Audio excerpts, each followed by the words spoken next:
Hola Santiago. Y algo nuevo. Hola Chile. Hola al mundo que nos sigue a través de cooperativa.cl. Reconozco que quería inventar para el 2015 un nuevo saludo. Estoy pensando, todavía no me sale, porque ya me suena viejo. 19 grados la temperatura actual, 31 la máxima que se espera para hoy. Comenzamos este primer café del primer lunes de enero. Esta noche llegan los Reyes Magos, hay que poner los zapatitos en la ventana para que dejen los regalos, ¿ok? Okay. Estamos con Ernesto Otone. En vez de los Reyes Magos lleguen los Reyes Malos y se lleven los zapatitos. ¡Ay, qué cruel! Director de la Cátedra de no, es que hoy se levantó Malulo. Director de la Cátedra de Globalización y Democracia de la Universidad Diego Portales, doctor en Ciencias Políticas de la Universidad de París. ¿Cómo estamos, Ernesto Otone? Mira, yo estoy un poco triste porque se murió Ulrich Beck, el gran sociólogo alemán. Tuvo un infarto el 1 de enero, el sociólogo de la Sociedad del Riesgo, fue discípulo de A. Habermas. Era un hombre tremendamente creativo, estaba en plena creación, un gran ser humano también. Y éramos muy amigos, y murió el 1 de enero, así que estoy con una sensación de shock porque fue un infarto que no se esperaba. Nuestros saludos a él y nuestro agradecimiento por todo lo que entregó a él las estuvo en sociedades Chile hace poco. En su vida. Ya le damos también la bienvenida a Patricio Zapata, que es abogado constitucionalista. Le vamos a preguntar qué opina sobre estas ideas de que quieren decir que es inconstitucional algunas reformas del binominal. Decano de la Facultad de Derecho de la Universidad de las Américas, presidente del Centro Democracia y Comunidad. ¿Cómo te va, Patricio? ¿Cómo estás, Cecilia? Feliz año a todas las auditoras de Cooperativa, a todos los auditores de Cooperativa y por supuesto a toda la gente de la radio. Muy feliz año. Gracias. Muchas gracias, que sea Patricio. Un muy buen 2015. Lo compartimos profundamente. Y también estamos con mi querido Luis Larraín, presidente de la Universidad Católica. Punto. De Cruzados. De Cruzados. Es el único título que hoy día vale, vale. Claro. Lo único de lo que quiere hablar. Claro. Mírale la sonrisa. Director de Ejecutivo de Libertad y Desarrollo, ¿cómo estás, Luis? Por fin. Hola, Cecilia, muy bien, muy contento con el triunfo de la Católica. Claro, pues está, además un buen partido, como decíamos, yo escuchaba los comentarios porque decía, bueno, una cosa es ganar y otra cosa es ganar bien. Exactamente. ¿No es cierto? Y te tengo que decir además que conversando con los integrantes del cuerpo técnico, con Mario Sala, Leonardo Zamora, Osvaldo Alegría, me doy cuenta que todos son auditores del Café de la Mañana. ¿Ah, sí? Y en especial hinchas de Cecilia Rovaretti. Eso me lo dijeron muy especialmente, así que muchas gracias. Bueno, mira, responsable. Es mutuo, dígale. Yo le voy a decir. Es mutuo. Y interesante, no hablando en serio, porque a veces, bueno, ¿por qué tanto el fútbol? Porque el fútbol sirve también para hacer análisis sociológicos. Y recién estábamos en la previa, hablando ya del lenguaje futbolístico, y decía Ernesto, lo que son los equipos, porque finalmente son las mismas personas, pero el hecho de que cambie la mentalidad o el espíritu, cómo puede hacer cambiar todo. Y yo le decía, bueno, pasa con los gobiernos, con los ministros, con los equipos de trabajo, con todo, ¿no? A ver, señor sociólogo, ¿cómo es eso? No, es muy impresionante, porque es muy impresionante el hecho de que lo que decía Luis, es decir, los jugadores como que se hubieran transformado, están con otra mentalidad, etcétera, jugadores que no explotaban y que sabemos que son buenos, explotaron. Y la importancia de los líderes. La importancia de los líderes, de un entrenador que es capaz de tener empatía con el equipo. Entonces sí, es cierta la comparación que tú haces respecto a toda la actividad humana, la actividad humana respecto a esto. Pero es muy impresionante en el fútbol, a mí me ha tocado ver en varios casos estas transformaciones. ¿Y cómo estuvieron los fuegos artificiales de Valparaíso? Estuvieron muy Porque buenos. Ernesto todo tiene un departamento de Valparaíso, con una vista privilegiada. Sí. Dice que el próximo año nos va a invitar. Ya. ¿Ah? Listo, si quieren ir a un modesto departamento en Playa No, Ancha, si lo único pero quieren... que tiene una vista extraordinaria. Eso es lo importante. Tiene una vista extraordinaria. Frente al estadio, ¿no? Oiga, ¿y cómo? Está cerca del estadio, Claro. a pie del estadio, está arriba de los astilleros Asmar. Oiga, ¿y los muchachos de Wander estuvo con ellos? Los muchachos de Wander están ahí, estamos con algunos problemas. Aquí Luis Larraín hizo una mala jugada terrible, nos llevó al Pájaro Gutiérrez, Claro. que se demostró que era pájaro pero no caturro. Entonces... No era loro. No era loro. Y entonces era ave de rapiña. Y entonces se va a la Católica. Claro. No hay nada que hacer, Es que... ya está todo casi listo. Era un pájaro cruzado. Era un pájaro cruzado. Se nos cruzó el pájaro. Oiga, es que los pitilines... Los pitilines cuentan, pues. cuentan.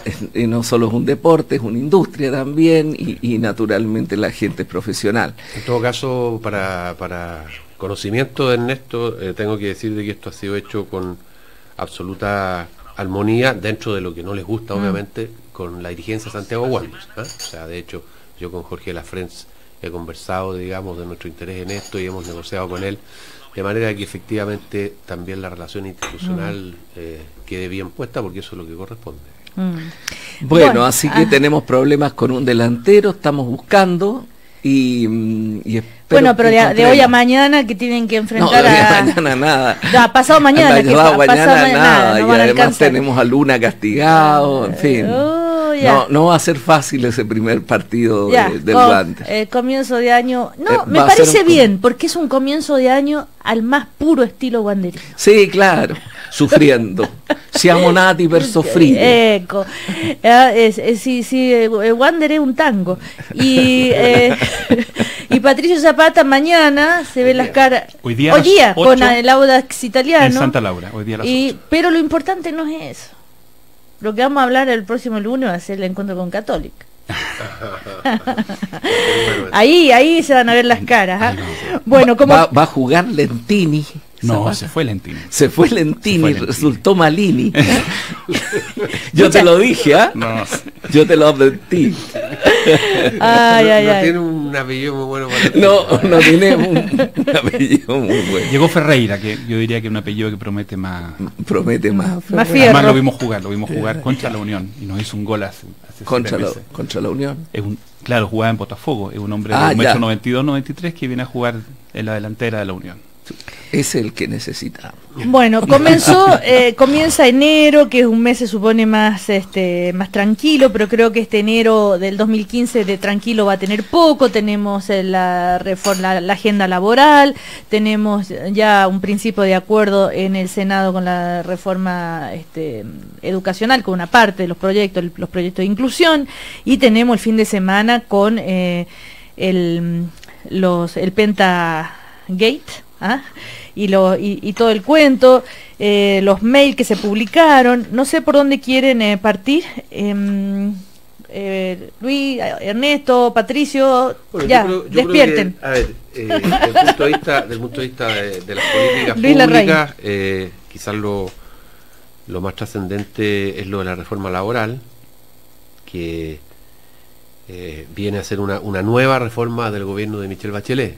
Yo recuerdo que el gobierno se planteaba como un gobierno que tenía 3 reformas fundamentales, que eran la reforma tributaria, que ya se realizó, la reforma educacional, que está en pleno desarrollo, como sabemos, y lo que se ha dado en llamar la nueva constitución, digamos, que es un tema cuyo timing aún está en veremos. Pero sabemos que junto a esos proyectos que son como los ejes principales hay varios otros proyectos, y uno de estos es esta agenda laboral. ¿Vieron que le llaman agenda laboral y no reforma? Sí, ahora es una cosa muy cosmética, digamos. Sí, absolutamente, porque en el fondo, ¿cuál es la diferencia entre agenda y reforma? Mira, hay más de una teoría. Hay algunos que dicen que como no le fue bien comunicacionalmente con reforma tributaria y reforma educacional, entonces cambiaron a agenda laboral. Esa es una de las interpretaciones. Claro, porque la reforma educacional ahora se llama proyecto de inclusión. Claro. Pero yo creo que a veces... porque no es toda la reforma, son partes. A veces no basta cambiarle el nombre a las cosas para que estas cambien de esencia, digamos. Entonces yo creo que Esto es un poco. Ahora, yo creo que si uno fuera preciso en cuál es el nombre que uno debería ponerle a esta reforma, debería ponerle reforma sindical más que reforma laboral. Porque lo cierto es que si uno revisa los contenidos del proyecto que se presentó el día 28 por parte de la presidenta, no, el 29 fue, ¿no? Sí. Son todas reivindicaciones de la CUT, ¿no? Son todas reivindicaciones de la CUT. Obviamente que todas las organizaciones gremiales, sindicales, empresariales o sectoriales tienen su agenda de reivindicaciones, ¿no? Y tienen como y las vuelven a plantear en cada ocasión en que se discuten las cosas de su sector. Y en este caso nosotros tenemos que esta agenda recoge fundamentalmente las peticiones de la CUT en cuanto al fortalecimiento del poder sindical. Y eso es importante decirlo porque resulta que la CUT es una organización interesante, importante, tiene un poco más de 700.000 trabajadores afiliados, pero eso es menos de 10% de los trabajadores de Chile. Si uno va a la cobertura, esa cobertura está formada por una presencia más o menos importante en el mundo del empleo público y una muy escasa presencia en el mundo del empleo privado. O sea, la CUT representa menos del 5% de los trabajadores del sector privado. O sea, cuando se habla de esta reforma y de las cosas que afectan a la CUT o a los sindicatos, no se está hablando de todos los trabajadores de Chile. Entonces, eso es súper importante porque al final hay distintas posiciones, obviamente, respecto a la legislación laboral. Pero ¿cómo se debería hacer una reforma laboral en ese escenario? Bueno, lo que pasa es que aquí se recogen básicamente la reivindicación de los sindicatos. Se parte de una base, que es que si uno fortalece los sindicatos, fortalece la posición de los trabajadores. Ahora, eso es una cuestión que es discutida a nivel internacional, porque obviamente que cuando uno fortalece a los sindicatos, puede favorecer a los trabajadores, pero también puede favorecer a ciertos trabajadores, que son los trabajadores que están afiliados a los sindicatos mayoritarios, en desmedro de otros trabajadores. Y la experiencia a nivel internacional se discute bastante. Yo no quiero decir de que haya una sola idea, pero hay mucha gente que dice, lo único que hace cuando uno fortalece a los sindicatos es que favorece a algunos trabajadores en desmedro de otros trabajadores. Por eso, pero insisto en la pregunta, ¿cómo se debería hacer? A ver, yo diría como Luis Larraín. Yo diría que la mejor reforma laboral de verdad para un país es aquella que permite que haya más empleo. Siempre la posición tan clásico de la derecha este discurso. Es como los auditores les suena esto que yo les voy a decir. Imagínense una situación en que uno va a pedir un aumento de sueldo. ¿Cuándo te va bien cuando tú vas a pedir aumento de sueldo? ¿Cuando hay pleno empleo o cuando no hay pleno empleo? Si hay pleno empleo y uno va a pedir un aumento de sueldo, es posible que se lo den, ¿cierto? Cuando no hay pleno empleo y hay mucha cesantía, uno va a pedir un aumento de sueldo, lo miran raro y no solamente no le dan el aumento de sueldo, sino que capaz que lo despidan, ¿no es cierto? Entonces, ¿qué es lo que más defiende al trabajador? Que haya mucho empleo. Mire, señor, me están ofreciendo, no voy a decir de la radio al lado porque podría sonar mal, me están ofreciendo, de la radio al lado me están ofreciendo este otro trabajo. Y fíjense que me pagan mejor. Esa es la mejor política para los trabajadores, a mi juicio. Entonces, cuando se hacen reformas que tratan de mejorar, a veces artificialmente, la posición de ciertos trabajadores, puede que se esté atentando contra la creación de empleo. Y por eso que es muy importante una política laboral que fomente la creación de empleos. Patricio Zapata, vamos. Bueno, aquí tenemos un par de coincidencias y diferencias bien profundas, y diferencias de fondo. La primera coincidencia es que indudablemente una política responsable es una política que permite que se generen empleos, muchos empleos para la cantidad de personas que están buscando un trabajo. Y en ese sentido, a mí me parece importante que evitemos políticas públicas, evitemos reformas legales que puedan contribuir a aumentar el desempleo. Así que sobre eso yo no tengo, y creo que ninguna de las personas que está escuchando la radio puede dudar del valor que tiene, desde todo punto de vista. Primero, claro, económico, el tener una fuente de ingreso propia, pero además desde el punto de vista de la realización y de la dignidad, porque ni siquiera un buen subsidio o un buen seguro de desempleo, ¿no es cierto? Si existiera un muy buen sistema de seguro de desempleo, suple lo que significa para una persona tener un trabajo. donde manifiesta todas sus capacidades. En eso estamos de acuerdo. ¿Dónde creo yo que empezamos con los desacuerdos, Luis? Para mí, aquí estamos en un terreno donde hablamos el lenguaje de los derechos también, de aquellas exigencias que las personas merecen, de cierto tipo de tratos que las personas merecen, por el hecho de ser personas. Yo creo que formar un sindicato es un derecho humano, es un derecho de las personas poder reunirse con los que comparten en el trabajo, poder organizarse y a través de esa forma expresar sus puntos de vista, luchar por mejorar sus condiciones, contribuir a que ese espacio sea un espacio que tenga un sentido que vaya un poquito más allá del mero intercambio mercantil. Para mí el sindicato es un derecho. La negociación colectiva es un derecho fundamental. Para mí la huelga es un derecho fundamental. Ahora, ¿qué importa que Patricio Zapata piense que es un derecho? Lo importa porque hay mucha otra gente más importante que yo lo ha planteado. Lo ha planteado la Organización Internacional del Trabajo hace 80 años. Lo plantean los papas de la Iglesia Católica una y otra vez.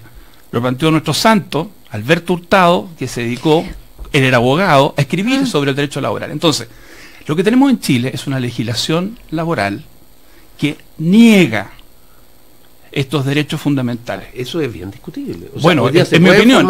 Pero hoy día se pueden formar sindicatos o no se puede formar sindicatos. Se pueden formar sindicatos, pero los incentivos están puestos en el sentido de su debilidad. Digamos que es neutral. Digamos que es neutral. No es neutral. Yo te diría que no. Pero mi punto, Luis, la diferencia número uno es que yo creo que estamos tratando de colocar a la legislación laboral chilena en línea con una visión de la persona, del trabajador y de la organización.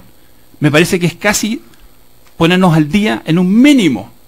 Nadie está planteando ir a lo que podría ser un exceso, tener, por ejemplo, sindicato único, obligar a que haya un solo sindicato. No es único, pero es con ventaja. Es como el que tenga más representatividad debe tener con ventaja lo que está muy bien. Pero no obligar a las personas a afiliarse a un sindicato. No hacer obligatorio afiliarse a un sindicato. La persona retira su libertad para formar otros sindicatos. Ahora, existía el tema del multiroot, que con eso, por ejemplo, se evitaba la creación de sindicatos porque no había la cantidad suficiente de personas. O hay otras empresas, y me consta, que cuando ven un indicio de sindicalización, si bien no está prohibido, como dice Luis Larraín, hay maniobra, hay acciones y separan a las personas, hay prácticas que condena las prácticas absolutamente, y se puede ir a los tribunales y de hecho se revierte. Yo quiero una última idea muy corta para que Ernesto, Yo creo que así como durante el 2014 se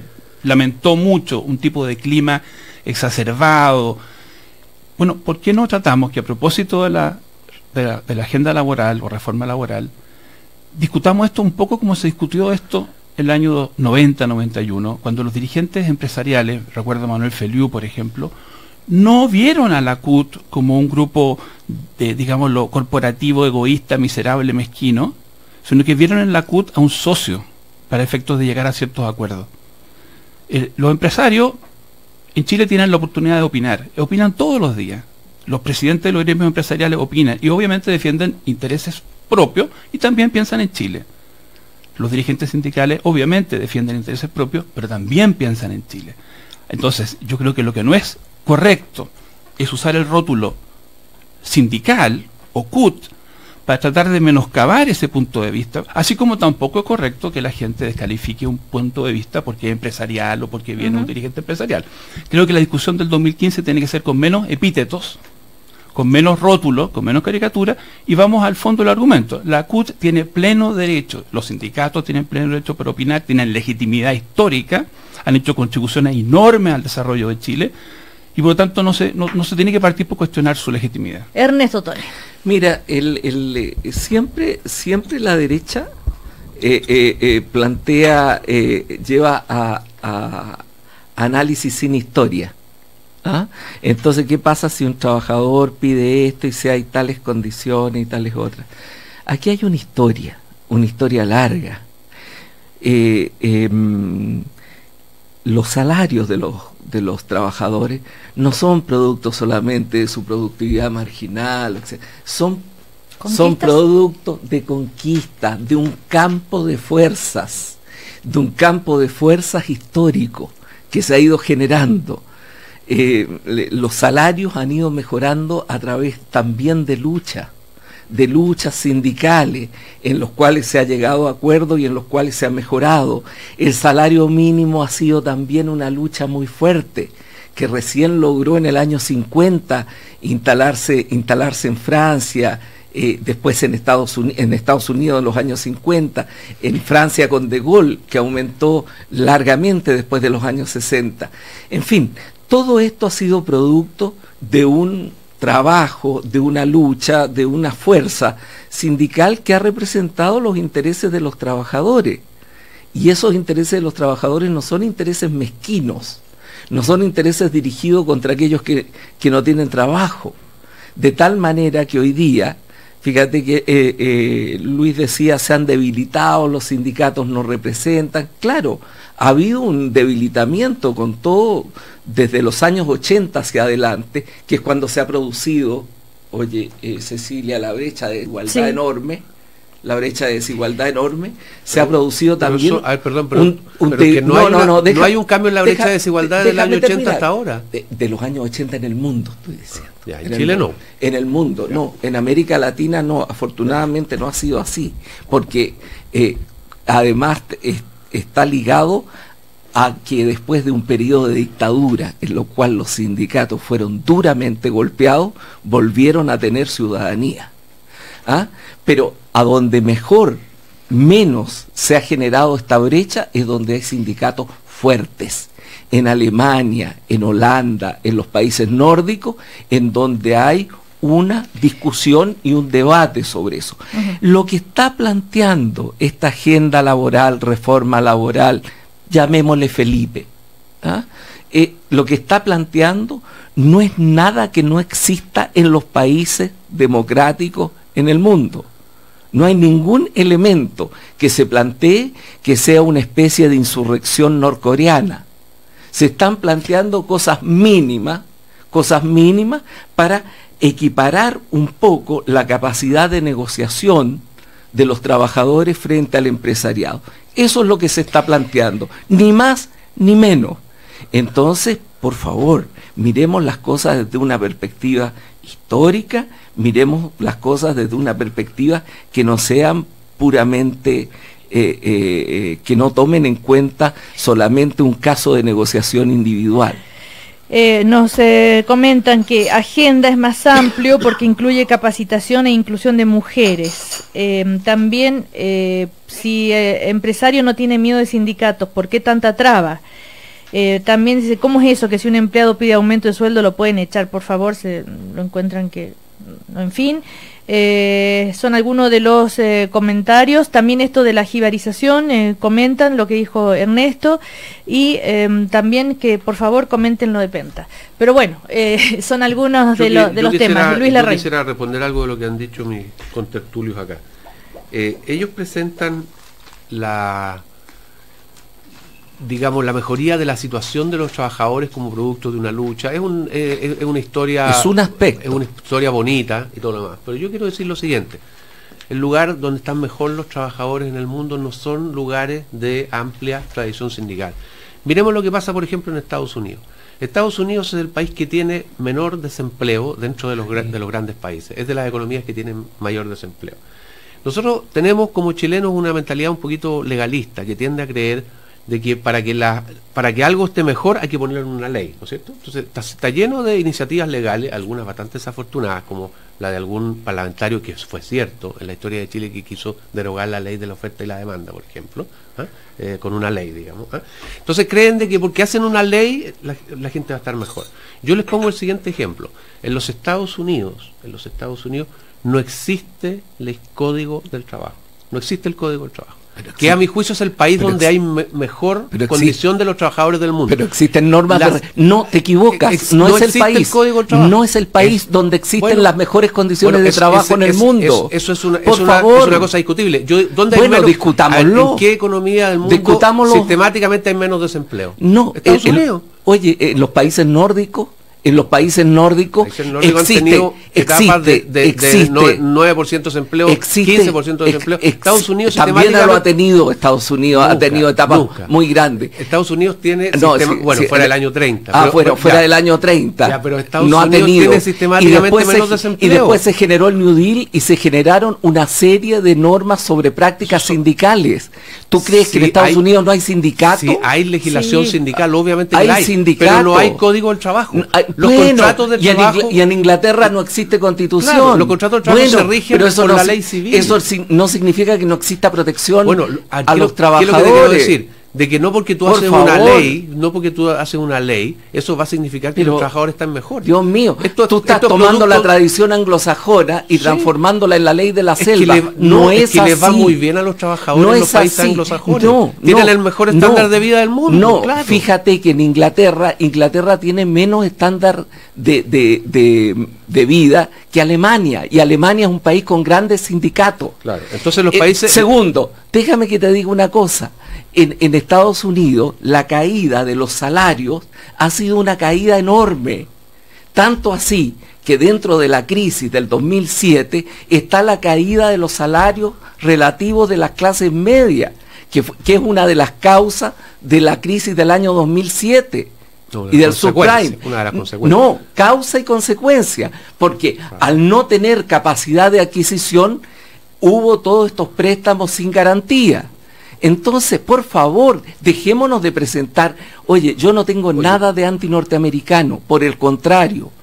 Lo que te quiero decir es que dejemos de presentar la experiencia anglosajona como una experiencia de una especie de selva donde los patrones pueden hacer todo y los trabajadores no pueden hacer nada. ¿Dónde son muy fuertes los sindicatos? Así. ¿Dónde son fuertes los sindicatos? En los países nórdicos. En Venezuela, ¿no es cierto? No, son fuertes en Cuba. Claro que sí. Pero mira los ejemplos. Claro que sí, en Cuba existen sindicatos que son completamente...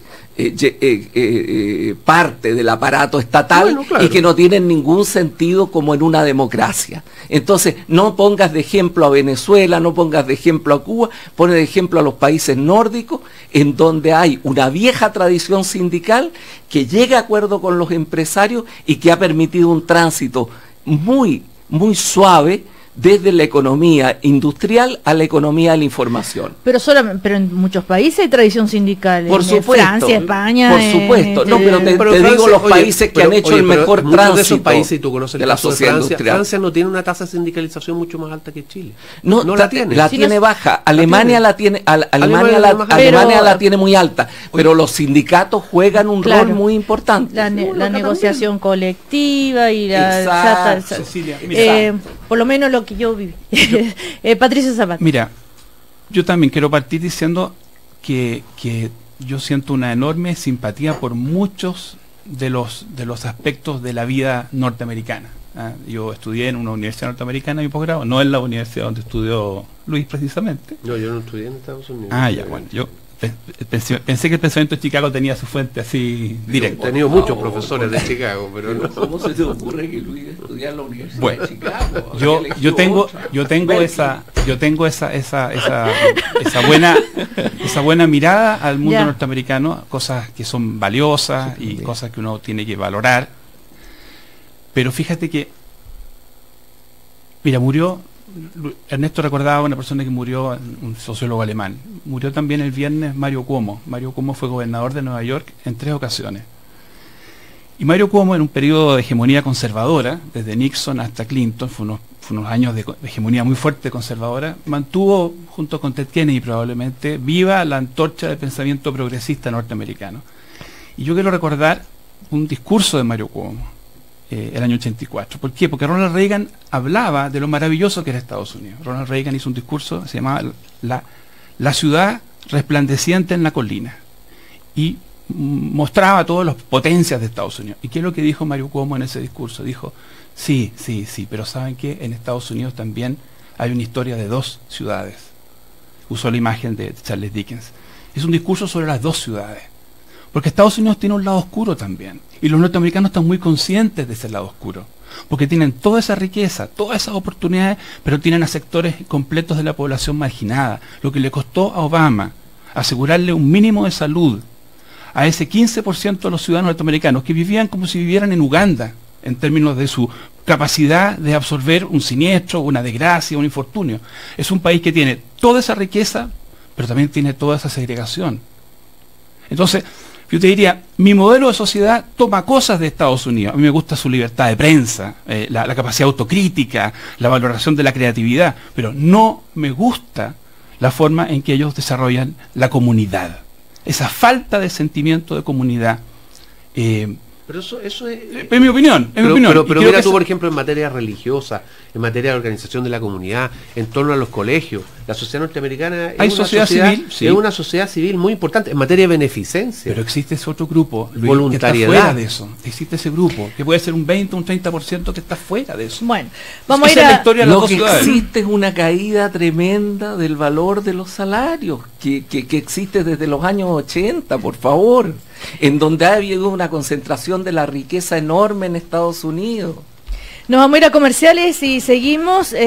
A la vuelta, si ustedes así lo quieren, es la noticia de la semana, va a ser el caso Penta. A propósito de las publicaciones el fin de semana, en el diario La Tercera, con detalle de los correos electrónicos y todo lo demás, porque se levantó el secreto, ¿verdad?, de sumario. Hoy va a continuar la tarea el fiscal. Están lo que declararon en la Fiscalía los ejecutivos del grupo Penta. Bueno, en fin, ya vamos a contarle más detalles. Nos acompaña como cada mañana la Universidad Alberto Hurtado. La implementación del crédito con aval del Estado en el año 2006 permitió que más jóvenes tuvieran acceso a la educación universitaria. ¿Cuáles han sido los beneficios de esta reforma para la educación? Una disminución de las tasas de deserción escolar e incluso del embarazo adolescente son algunos de los efectos que analiza un artículo de la publicación web Observatorio Económico de la Universidad Alberto Hurtado. Cambia el mundo, Universidad Alberto Hurtado, que nos acompaña cada mañana. Vamos a comercial y seguimos con Ernesto Tone, Patricio Zapata y Luis Larraín en nuestro primer café.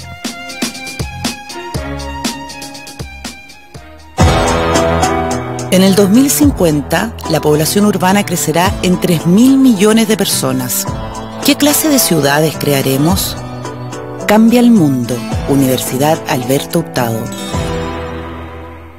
Desde este domingo a las 9 de la mañana, en Cooperativa, Creciendo Juntos. Datos, juegos, consejos, canciones, cuentos. Un programa para compartir, acompañar y estar presente cuando nuestros niños y niñas más nos necesitan.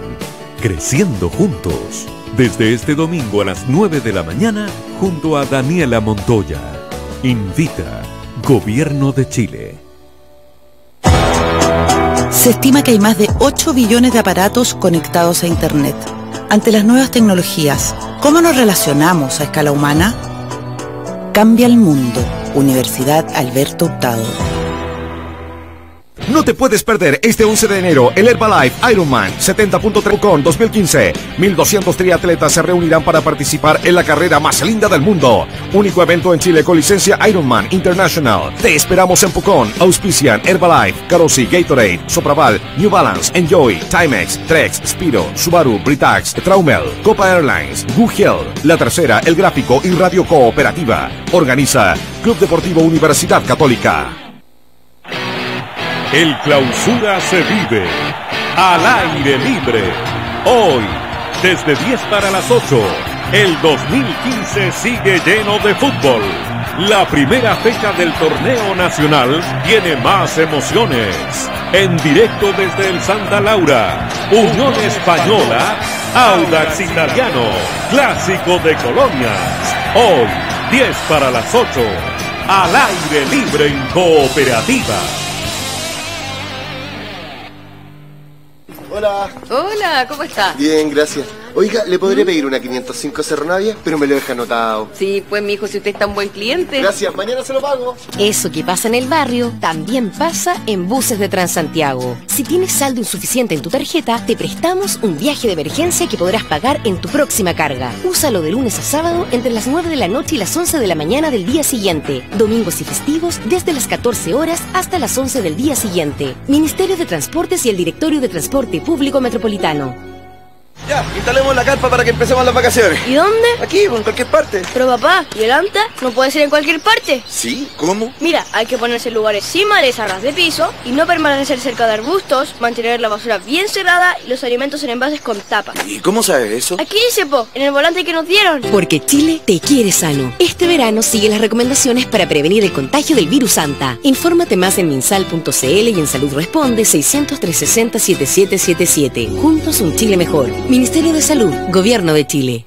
Ahora puedes tener más de lo que te gusta, más tiendas y más marcas. Arauco Premium Outlet Buenaventura creció para que puedas encontrar miles de productos con marcas premium a precios outlet. Ven, no te pierdas la oportunidad de comprar en más de 100 tiendas para que te des el gusto de tener las marcas que quieres. Te esperamos en Arauco Premium Outlet Buenaventura, San Ignacio 500, Quilicura. 19 grados. 19 grados en Santiago. Cooperativa. 24 minutos para las 10. 24 minutos para las 10. Continuamos conversando y compartiendo el primer café con los invitados de hoy en una nueva mañana en Cooperativa. Seguimos en el primer café en Cooperativa, estamos con Luis Larraín, con Ernesto Otone, con Patricio Zapata. El bloque anterior se dedicó a la agenda laboral o reforma laboral, a la discusión sobre la importancia o no de los sindicatos, qué es mejor para los trabajadores. Bueno, en fin, y en el entretiempo yo le preguntaba, le pedía a Ernesto que me recordara el rol que jugó Lech Walesa en Polonia, porque yo era muy joven y trabajé en una radio libre de Solidarnosc. Sí, y me acordé de este sindicalista. Tú estabas en París, fue muy importante. Sí, porque, cómo no, Lech Walesa, y entonces ahí se prueba lo que significa, el sindicato. Lech Walesa creó Solidarnosc, que fue el sindicato alternativo a los sindicatos estatales, a los sindicatos dirigidos por el Partido Comunista, por el POUP de Polonia, y fue la fuerza fundamental que llevó, y partió de problemas sindicales, partió del tema de los astilleros, de las condiciones de vida de los trabajadores, y ahí exigió las libertades, etcétera. Bueno, entonces la historia de la vida sindical tiene una importancia muy grande en la conformación de las democracias, de las libertades, del poder. Fueron los trabajadores los que comenzaron. Fue un rol muy político el de Solís. Fue un rol muy político, sí. Pero nació con la situación de los astilleros, nació con las condiciones de trabajo. Sí, yo creo que la gracia sería rescatar esta tradición que es innegable. En el caso de Chile, todas las leyes sociales, desde la primera ley social hace 100 años, la ley de la silla, hasta las últimas reformas, han sido básicamente fruto del empuje y del impulso de las organizaciones de trabajadores. Pero la gracia, creo yo, es no quedarse tampoco mirando hacia atrás, porque yo sí entiendo que la economía del hoy no es la economía hace 30 años, el trabajo está funcionando distinto, es posible que no vayamos a tener el mismo tipo de rol sindical, y yo en ese sentido quiero decir, no se trata de una cosa nostálgica, no se trata de... Porque incluso en algunos países se está discutiendo hasta qué punto, por ejemplo, hay rigideces que son inconvenientes. Así que yo por lo menos digo, este rescate que hacemos, yo creo que interpreto esto también, no es un rescate para congelarnos en lo que pasó, porque la economía moderna es distinta, cambia el trabajo, cambia los sectores. Y para que existan flexibilidades tienen que existir confianza entre las partes trabajadoras, la parte empleadora y la parte trabajadora. Oiga, opiniones, yo estuve en Estados Unidos 22 años, Otone tiene razón, el trabajador vive en un desamparo legal, la gran mayoría diría yo, dice Fer Valenzuela. Esperanza Silva, nuestra querida actriz. Recuerden que el paro realizado por el sindicato de guionistas paró Hollywood en Estados Unidos. También, bueno, insiste con el caso Penta. Y si no sé si quieren hablar. Hablamos de Penta, ya. Hablamos lo que pasó el fin de semana es que se publicaron los mails, ¿verdad, Luis? ¿Lo leíste? Sí, he leído alguna información en la tercera. Claro, sábado y domingo salieron en detalle, porque el gerente de contabilidad del grupo, Marcos Castro, detalló los nombres de los políticos que habrían recibido aportes, declararon subgerentes, ejecutivos, en fin. Recordemos que Hugo Bravo fue el primero que denunció estos supuestos pagos irregulares, pero ahora se conocen más detalles porque están las declaraciones de los otros personeros. Entonces yo les quería, alguno de los mails, por ejemplo, en Afonbaer, estimado Carlos, como es difícil poder lograr una reunión contigo, opté por escribirte, como te podrás imaginar de la experiencia que tienes, después de haber pasado por 2 campañas en un año, los inicios de la primaria en Santiago y la campaña en Valdivia, he quedado con una importante deuda, bueno, en fin, y ahora tengo que tratar de poder cubrir una deuda de alrededor de 100 millones, espero que me puedas ayudar. Después Felipe Cast, Iván Moreira, hay varios de Iván Moreira, para los 1000 metros finales, ¿queda algún cupón combustible? Avísame, un abrazo y mi gratitud para toda vida. Ahora, sí, yo a lo que voy es a lo siguiente, hay 2 cosas, una es el apoyo, el financiamiento, ¿no es cierto?, que no tiene por qué ser público, a una campaña, que no es ilegal, digamos, y otra cosa son las boletas. Y sí, cuando ahí donde hay un fraude al fisco, son 2 cosas distintas, y eso sería bueno ustedes que tienen yo justamente justamente quería referirme a eso. En primer lugar, hay los mails lo que dan cuenta de una serie de políticos, digamos, que piden ayuda, ¿eh? Claro. Ahora, obviamente que el financiamiento a la política hoy día no es una cuestión ilegal, sino que hay normas, tal como alguna vez lo conversamos, y estas normas vienen desde el año 2005 aproximadamente. Sí. Hay que consignar que antes de esas normas, probablemente todo el financiamiento de la política, porque la política igual había que financiarla, se hacía por la vía de aportes, digamos, no reservados, sino que no conocidos, digamos, sí, formas no conocidas, digamos. Ahora, hay que ver, y obviamente hay un proceso que está marchando. ¿Cuál fue el resultado final de estas gestiones, digamos? ¿Qué tipo de aportes se hicieron?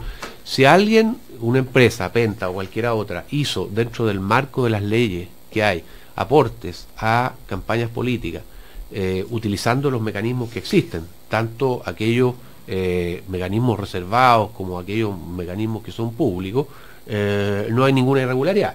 Ahora, lo que se ha discutido y que en el fondo es la arista que ha introducido al servicio de impuestos internos dentro de esto, y por donde partió todo esto, es cuando se da lo que impuestos internos daba a llamar la falsificación ideológica, o sea, al margen de la ley, una empresa financia a alguien por la vía de pagar una boleta o una factura. Entonces ahí lo que se entra a discutir, y creo que está bien que se haga, es si los servicios que reflejan esa factura o esa boleta fueron servicios que se prestaron efectivamente o no se prestaron, y si los montos son proporcionados al servicio que pudo haberse prestado. Yo recuerdo cuando aquí salió el caso de Andrés Velasco, a mí me pareció que si se objetaban boletas o facturas emitidas por Andrés Velasco o empresas relacionadas a él por 12 millones de pesos al grupo Penta, me parecía que no había presunción de nada indebido, porque me parece que los servicios, y esto era durante 3 años, que los servicios de un doctor en economía de Harvard, digamos, y del valor que tiene Velasco, perfectamente podían valer eso y más incluso, ¿no? Entonces, hoy día lo que tienen que determinar estos procesos es si esos servicios efectivamente se prestaron, y me parece bien que sigan el cauce judicial. Ahora, lo que yo he dicho en otra oportunidad, y lo he dicho aquí por lo demás, creo que tú no estabas, Cecilia, está Sergio, es que a mí me parece que aquí, producto de que hay un caso, digamos que es el caso Penta, se ha cargado esto sobre Penta, pero que a mí me gustaría que el Servicio de Impuestos Internos tuviera la misma diligencia para el caso Penta que tiene para otros casos. Y yo mencioné un caso, que también fue público, que establece que hay una persona que dio una factura por 240 millones de pesos a la señora Michelle Bachelet por servicios que no sabemos cuáles fueron esos servicios, porque esta señora no tiene una profesión, digamos, que uno podría decir, cobró 240 a la esposa de Carcavilla. Claro, la pero esposa de Carcavilla. el tema de la publicidad. Sí, entonces a mí me gustaría saber, porque nosotros casi todos, diría yo, debiéramos haber tenido relaciones con el Servicio de Impuestos Internos durante toda su vida laboral. A mí me ha tocado mucho, bueno, desde hace mucho tiempo hacer boletas de honorario, facturas de empresas donde he participado y todo lo demás. De partida, yo casi no conozco casos en que la factura número 1 de una persona sea por 240 millones de pesos. Cuando nosotros...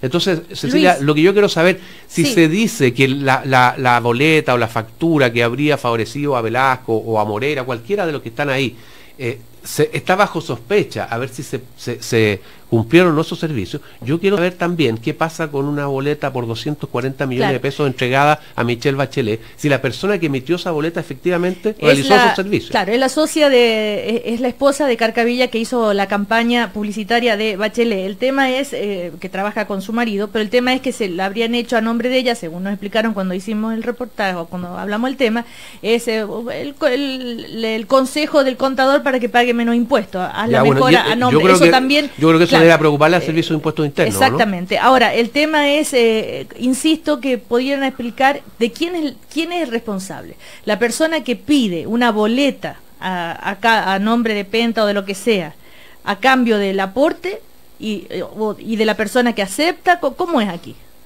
Mira, porque las declaraciones son... Sí, primera cosa...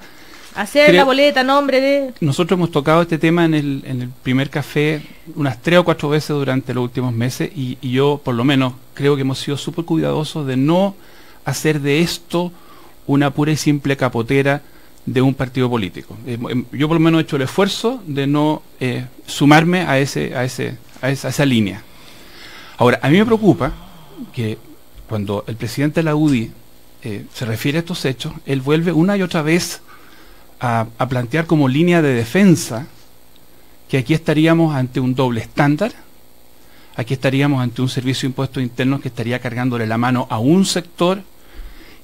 No solo eso, se ha insinuado que el gobierno tendría la capacidad de influir sobre fiscales y sobre funcionarios judiciales para que esto de alguna manera sea una especie como de ataque a un sector político.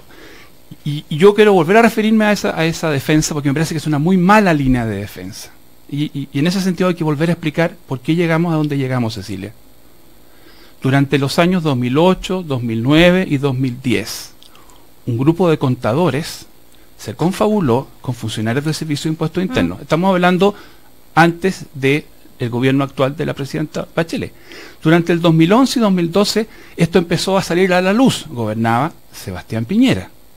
El año 2012 se destapó el primer caso evidente de un funcionario, un señor Álvarez, que dentro del Servicio de Impuestos Internos estaba haciendo estas defraudaciones. El 2013, durante el gobierno de Sebastián Piñera, se nombró al fiscal Gajardo. O sea, pretender que lo que está ocurriendo hoy día es fruto de una digitación de Peñailillo, de Lizalde, no toma cuenta de lo que ha pasado. Ahora, ¿qué es lo que hace un poco distinto este caso respecto de otros casos? Que aquí resulta que una de las personas que estaba metida en la sala de máquinas decidió contarlo todo. El señor Hugo Bravo, que no era el 15º en la estructura, no, llegó a ser gerente general. El señor Hugo Bravo se peleó con sus antiguos socios, con sus antiguos patrones, y le dijo todo al fiscal Gajardo. Entonces hay un cúmulo de información que normalmente no existe. Y frente a ese cúmulo de información va a tener que actuar el fiscal, y el fiscal seguramente en los próximos días. Y yo lo que quiero pedirle a todos los que están mirando este asunto... Hoy retoma sus funciones el fiscal. Es que esperemos, no nos anticipemos a pensar de que esto va contra la UDI, esperemos cómo se baja la línea de formalizaciones. La formalización es el momento en que el Ministerio Público dice, ¿sabe qué más? Yo creo que aquí hay antecedentes para un delito. Yo lo que le sugiero nuevamente a la UDI es no acusar al Servicio de Impuestos Internos, porque aquí tenemos todos una responsabilidad. El servicio se deterioró en alguna medida durante el último tiempo. Un síntoma de ese deterioro es lo que pasó, el caso Food. Entonces, cuidémoslo. Las boletas no son chacotas. Si a mí me dicen que esto lo hacen otras personas, no es para defender a alguien. O sea, no usemos para defensa del senador X que lo hace la senadora Z. O sea, la teoría del empate, dices tú. Ahora, una cosa respecto a la teoría del empate, respecto a la teoría del empate, yo creo que si hay una cosa donde debemos estar empatados, es en nuestra posición frente a los tribunales y frente a la autoridad. Entonces, deberíamos tener... En ese sentido, claro. Y acordémonos que la opinión pública reacciona muy fuertemente cuando se percibe que ello no es así. De manera que yo creo que con todo lo que se pueda criticar políticamente la teoría del empate, yo creo que deberíamos estar empatados frente a la justicia. Todos deberíamos estar empatados. Ahora, lo impresionante, sí, de los, ya voy Ernesto, de los mails, son relatos como el de Castro, que le contó al fiscal lo que habían hecho en el grupo, después de que estalló el escándalo, hizo en los últimos meses en la oficina de Penta, hemos estado revisando las boletas extendidas de manera irregular.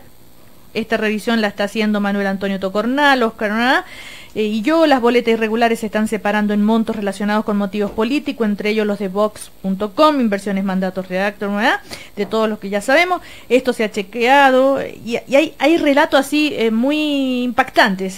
Una subordinada de Castro, Dora Pérez, contadora general de Penta, también declaró ante la Fiscalía y ratificó las acusaciones que llevaron al Servicio de Impuestos Internos a querellarse contra Delano, Lavín y sus cónyuges. Dice, sobre estas últimas afirmó que había boletas por alrededor de 5 millones de pesos. Las cónyuges no hacían nada en Penta, no tenían oficina ni nada. Estas boletas se enviaban a tesorería, que emitía los cheques, y luego a nosotros nos llega el comprobante de egreso con la boleta y se ingresa a la contabilidad. Hay otro caso de lo mismo que decíamos de lo recién. Mismo que yo decía antes, que son 5 millones de pesos y no 240 millones de pesos. Entonces a uno le gustaría que se usara el mismo estándar. Bueno, pero... Ya, a ver, Ernesto Torres.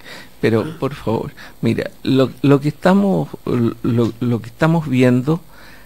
yo creo que el hecho de que nosotros mantengamos las instituciones y que las instituciones sean respetadas y todo, depende del relato que ha hecho Patricio Zapata, o sea, de cómo esto se ha ido generando producto de una cosa que empezó hace largo tiempo, que ha pasado por la vía institucional, y de pronto un señor destapó una olla que es espantosa, que es fea, que es horrible, y que es lo que le llama la atención al público.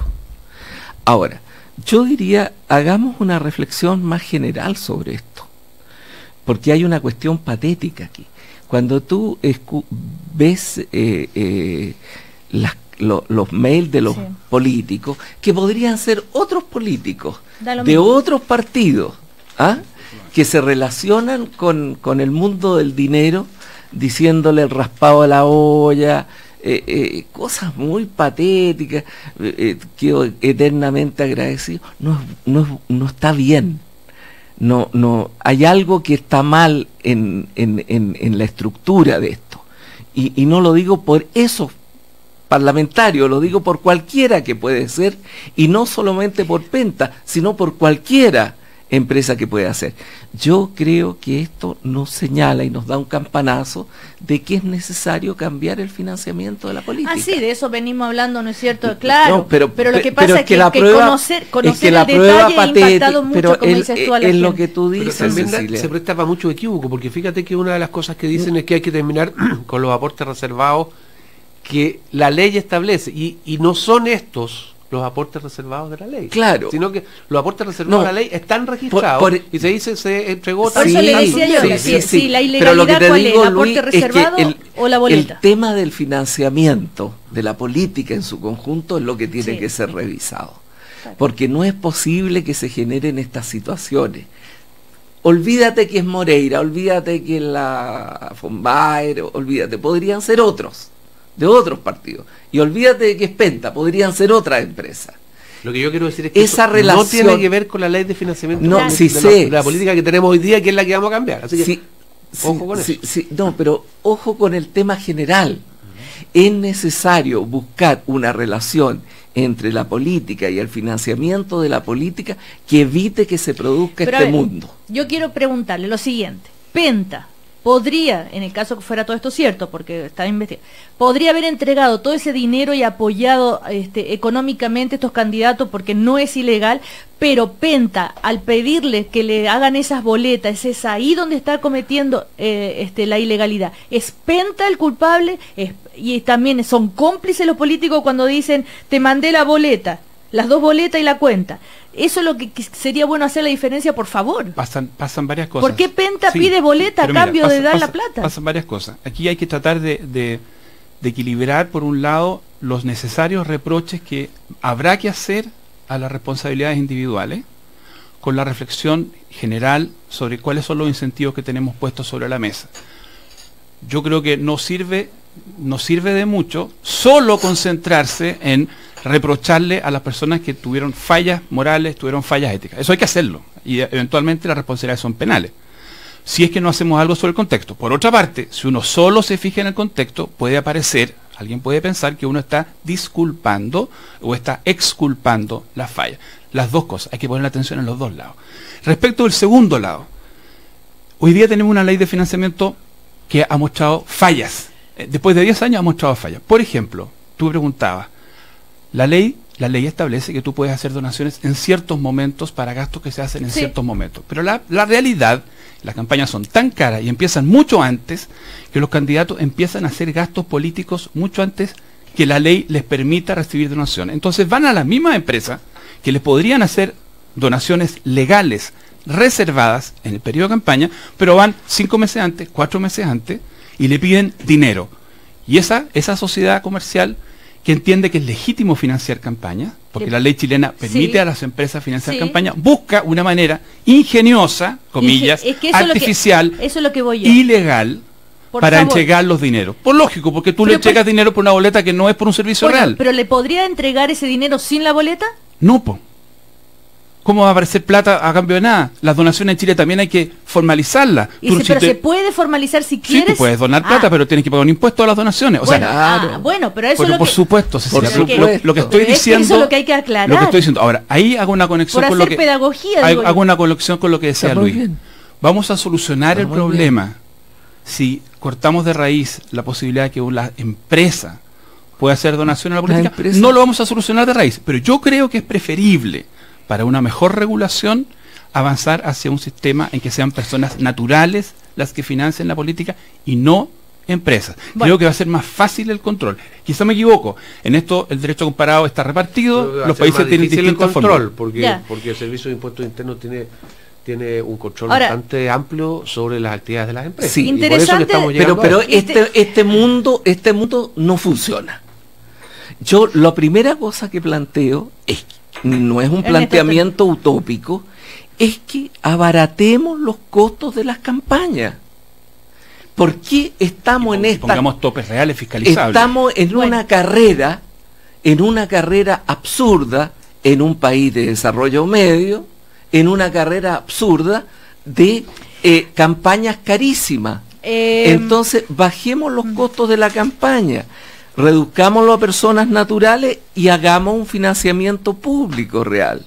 Interesante lo que el mail de Felipe Cast, porque tiene que ver con ideas políticas, porque cuando le pide dinero a Penta, estimado Carlos, y le dice, honestamente pienso que la defensa de las ideas más importantes se va a dar en el Congreso, dado que en la presidencial hay pocas posibilidades de ganar.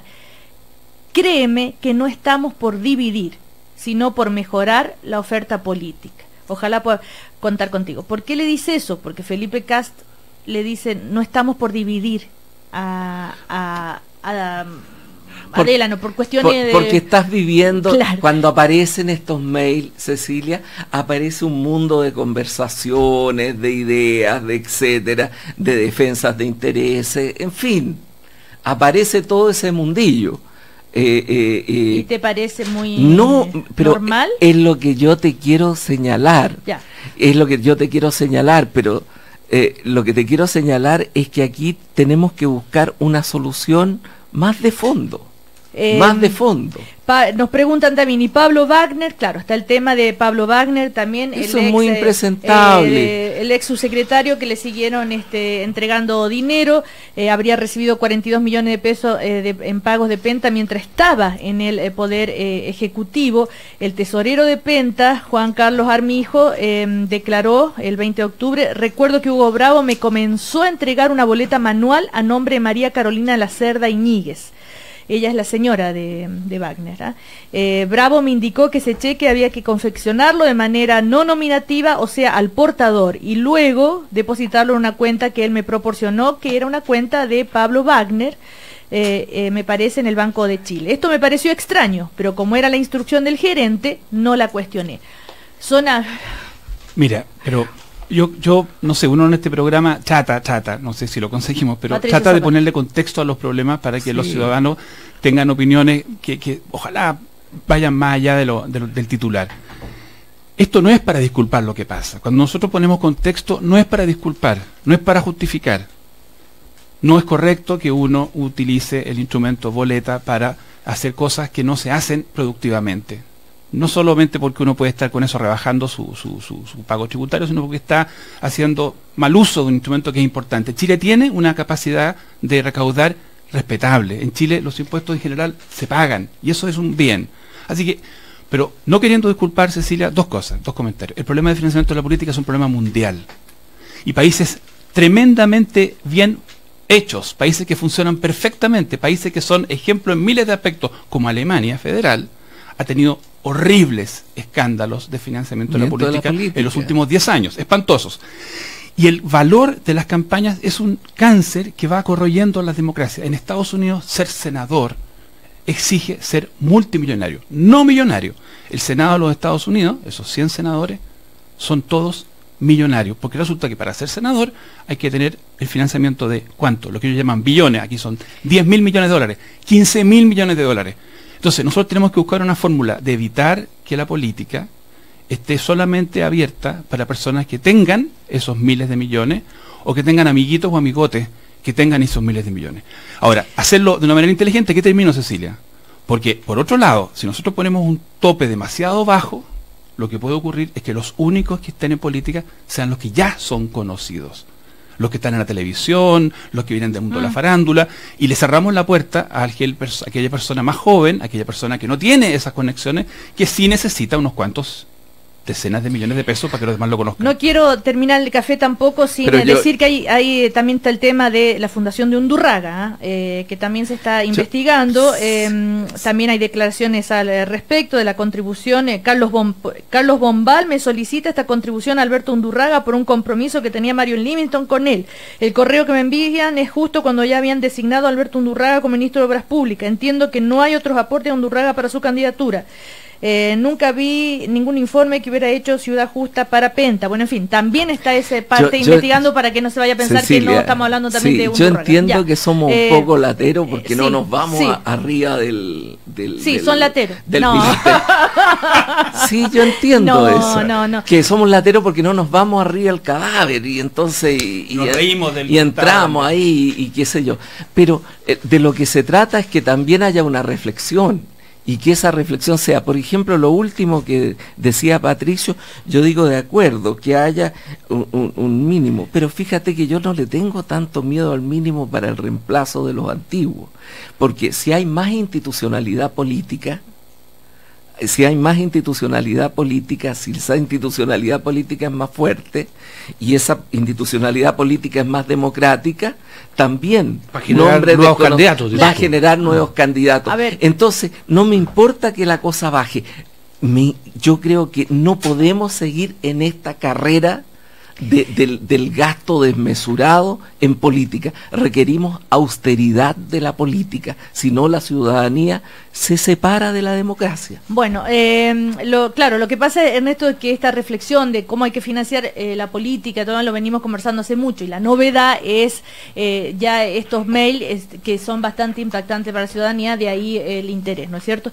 Decir solamente, perdona a Rodrigo Vergara, me voy a pasar un minuto más para comentar que Magdalena Piñera, la directora ejecutiva de la Fundación Futuro, en un comunicado de prensa dio a conocer que en relación a información publicada por el diario El Mercurio, esto fue el viernes pasado, sobre eventuales aportes de Penta a Fundación Futuro y citada también por otros medios de comunicación, Fundación Futuro afirma categóricamente que esa información no corresponde a la verdad, puesto que Fundación Futuro nunca ha recibido aportes de Penta, dice Magdalena Piñera Echenique, que es la hermana del expresidente y la directora ejecutiva de la Fundación Futuro. Dicho eso también, bueno, gracias a Patricio Zapata, Luis Larraín y Ernesto Ottone. Que les vaya muy bien. Gracias. Hasta el próximo lunes. Chau, chau.